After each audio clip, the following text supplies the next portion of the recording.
आज की बहुत बड़ी खबर देखो। ईरान पे हमला कर दिया अमेरिका ने और अमेरिका कूद गया।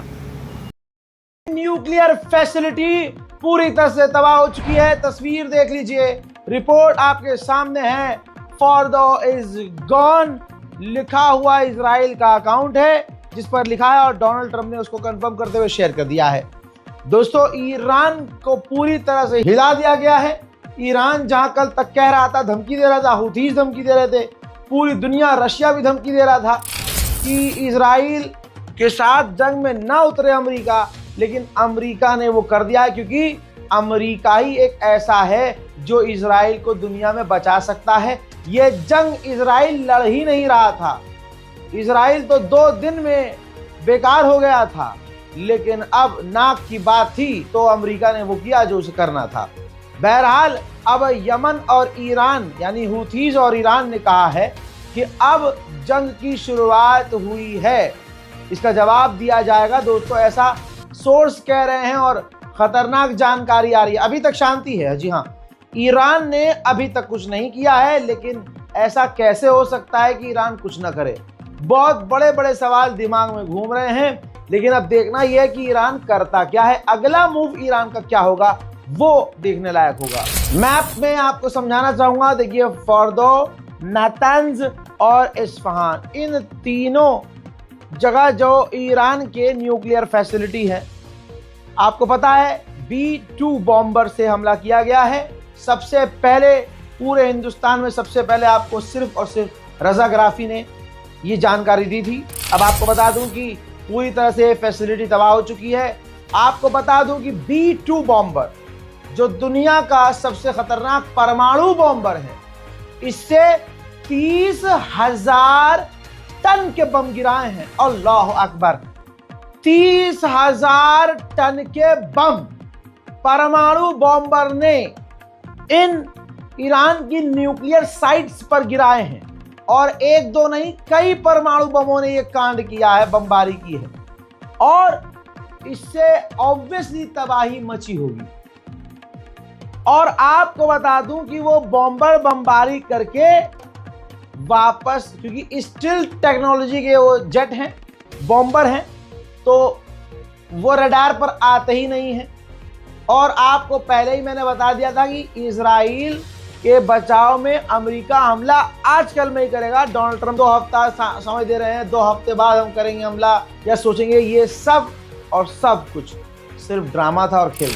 हमला करने से पहले डोनाल्ड ट्रंप ने अपनी नाजायज औलाद इजराइल को फोन करके बता दिया था कि हम ये कर रहे हैं। अब दोस्तों, अमेरिका ने कर तो दिया है। अब मिडिल ईस्ट में इसके बाद अमेरिका के तमाम बेस रेड अलर्ट पर हैं, क्योंकि अमेरिका को पता है कि ईरान बड़ी आसानी से हमारे किसी भी बेस पर बड़े हमले कर सकता है। उधर विपक्ष के नेता, अमेरिका की विपक्ष की पार्टी के नेता क्या कह रहे हैं, देखिए, उसके डोनाल्ड ट्रंप के बयान को शेयर करते हुए, हमले का जो बयान उसने दिया है, ऐलान किया है, उसको शेयर किया है। कहा है कि दिस इज नॉट कॉन्स्टिट्यूशनल, यानी कानूनी रूप से। थॉमस मैसी कह रहे हैं, विपक्ष की पार्टी के नेता, कि ये कानूनी तौर से नहीं हुआ है, ये गलत हुआ है, गैर कानूनी अमेरिका ने ये काम किया है। अब देखिए, ट्रंप को करना क्यों था ये भी जान लीजिए। ट्रंप को दुनिया का सबसे बड़ा नेता बनने का शौक है। जैसे आपने देखा कि भारत पाकिस्तान की जंग में ये सबसे बड़ा नेता बनने की कोशिश कर रहा था, ऐसे ही दुनिया में तबाही इसने मचाई और जंग बंद करने का भी ड्रामा इसने रचा। अब देखिए, इसने कहा है कि मैं अमेरिका के वक्त के मुताबिक रात 10 बजे व्हाइट हाउस में पूरी दुनिया को और अपने नेशन को संबोधित, मतलब स्पीच देगा कि हमारा हमला बहुत बढ़िया था, अमेरिका की सेना सबसे खतरनाक है, अमेरिका की फौज सबसे बेहतर है, अमेरिका का राष्ट्रपति सबसे बढ़िया आदमी है, हमने ये कर दिया, हमने वो कर दिया, कोई नहीं कर सकता था, हमने कर दिया। अपनी पीठ थपथपाने का इंतजार कीजिए, हम देखेंगे ये अपनी पीठ थपथपाएगा, लेकिन उम्मीद है कि रात तक कुछ अच्छा हो जाएगा। मेरे दोस्तों, फॉर्दो के गेट पर 30,000 पाउंड के बम गिरा दिए गए हैं और ईरान के लोकल टाइम के मुताबिक वहां जब रात के 2:30 बज रहे थे, अमेरिका ने तब हमला किया है। पहला बयान ईरान का क्या आया वो इंपॉर्टेंट है। ईरान ने कहा कि अमेरिका के हमला करने से पहले हमने उन तमाम साइट्स को पहले ही खाली करवा लिया था। इजराइल के पूर्व डिफेंस मिनिस्टर ने कहा है कि ट्रंप ने अब चाटेंगे एक दूसरे की, तो ट्रंप की चाटते हुए कहा कि ट्रंप ने पूरी दुनिया का बेहतरीन काम कर दिया है, इजराइल और अमेरिका के लिए ऐतिहासिक कदम उठाया है डोनाल्ड ट्रंप ने, और अब दुनिया सेफ प्लेस हो चुकी है, दुनिया अब बहुत बढ़िया हो चुकी है, अब कोई खतरा नहीं है। मोहतरम हजरात, देखिए अमेरिका के सबसे बड़े अखबार न्यूयॉर्क टाइम्स में लिख भी दिया है, छाप दिया है कि अमेरिका ईरान के साथ जंग में उतर चुका है। अब ईरान के लोकल लोग कह रहे हैं कि फोर्दो के गेट पर बमबारी कर दी है, रास्ते पर बमबारी कर दी है, ना आने का रास्ता बचा है न जाने का रास्ता बचा है। फिलहाल ईरान से कोई तस्वीर तो सामने नहीं आ रही है, लेकिन जो खतरनाक जानकारियां हमें मिल रही हैं हमारे सूत्र से, वो मैं आपको बता रहा हूं। हज़रात, इजराइल अमेरिका ने ईरान पर हमला कर तो दिया है, लेकिन अब खुद की फटी पड़ी है। अब इतनी फटी पड़ी है कि जो नेतन्याहू है वो इमरजेंसी मीटिंग कर रहा है हमले के बाद भी, और अलर्ट पूरे इजराइल में जारी कर दिया है कि कोई 2-3 लोग भी अब इकट्ठा ना हो, सब जमीन के नीचे चले जाएं। ईरान ने कंफर्म किया है कि हमारी 3 साइट पर हमला हुआ है, जिसे हमने पहले से खाली करा दिया था, और हमने कंफर्म कर लिया है कोई रेडिएशन लीक नहीं हुआ है। सबसे मजेदार बात यह है कि ईरान ने कह दिया है कि हमने पहले ही वहां से यूरेनियम हटा लिया था। कमाल हो गया भाई, ये तो अब मुंह पिटाओ। अमेरिका क्या ही सच बोलता है। अब अमेरिका कह रहा है कि B-2 बॉम्बर जो हमने भेजे थे वो सिर्फ ध्यान भटकाने के लिए थे, हमला किसी और चीज से किया है। ईरान के ऑफिशियल का पहला बयान सामने आया, उन्होंने कहा कि अगर ट्रंप सही कह रहा है और हमला कर दिया है, बहुत ताकत से भी किया है, तो हम बता दें आपको, हमने यूरेनियम वहां से पहले से ही हटा लिया था। देखिए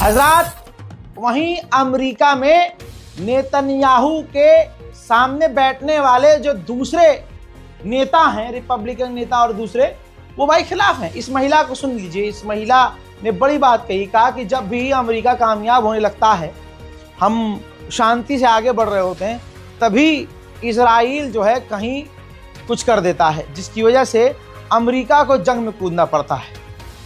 इजराइल एक परमाणु वाला देश है जिसके पास परमाणु है, यह हमारी जंग है ही नहीं जिसमें हमें कूदना पड़ता है। अगर नेतन्याहू पहले ईरान पर बम नहीं गिराता, यानी अमेरिकी सेनेटर्स को सारी सच्चाई अच्छे से मालूम है। मेरे दोस्तों, इतिहास याद रखेगा कि जिस देश पर जिंदगी भर पाबंदी सबसे ज्यादा लगा के रखी और हमेशा उसे परेशान रखा, उसने फिर भी अपनी मिसाइलों में और अपनी ताकतों में कितना ऊंचा मकाम हासिल किया।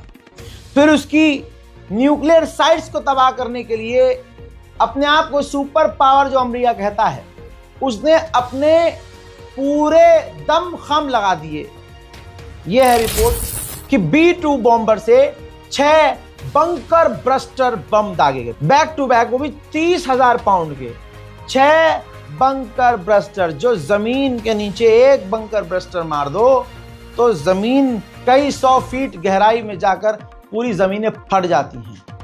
ये 6 बंकर ब्रस्टर बम फोर्दो न्यूक्लियर फैसिलिटी, ईरान की न्यूक्लियर फैसिलिटी पर दागे गए हैं। सोचिए, पूरी ताकत दाग दी है ईरान का। और सोचिए 30 टॉर्मोहॉक मिसाइल नातंज और इस्फहान न्यूक्लियर फैसिलिटी पर दागे गए हैं। ये अमेरिका की टॉप, इससे ऊंची तो कोई ताकत नहीं है। उसने वही मिसाइल, वही बम दाग दिए जिसके ऊपर अब इजराइल और अमेरिका के पास ताकत नहीं थी। अब देखिए अमेरिका का अखबार, अमेरिका के लोग पहले से ट्रंप के फैसले के खिलाफ थे, अब अमेरिका के अखबार ने कह दिया कि डोनाल्ड ट्रंप का एडमिनिस्ट्रेशन बेसिकली अपनी पूरी कंट्रोल, अपना पूरा ताकत खो चुका है, उसकी चल ही नहीं रही है। उसकी फॉरेन पॉलिसी को कंट्रोल करने वाला इजराइल है मिडिल ईस्ट में। जो इजराइल चाह रहा है डोनाल्ड ट्रंप का प्रशासन वो कर रहा है। अब खबर ये आ रही है कि जेरूसलम में जो अमेरिका की एम्बेसी है, ईरान उस पर हमला कर सकता है, लेकिन वो एम्बेसी अमेरिका ने पहले ही खाली करा रखी है। अब डोनाल्ड ट्रंप को डर है कि ईरान कुछ न कुछ तो करेगा, तो डोनाल्ड ट्रंप ने धमकी दी है कि कोई भी प्लानिंग अगर कर रहे हो तो रुक जाओ, वरना हम दोबारा ईरान पर तुम पर बमबारी करेंगे। उधर इतना बड़ा हमला होने के बाद भी ईरान रुक नहीं रहा है। ईरान के चैनल कह रहे हैं कि यह जंग तुमने शुरू करी थी मुन्ना, खत्म हम करेंगे।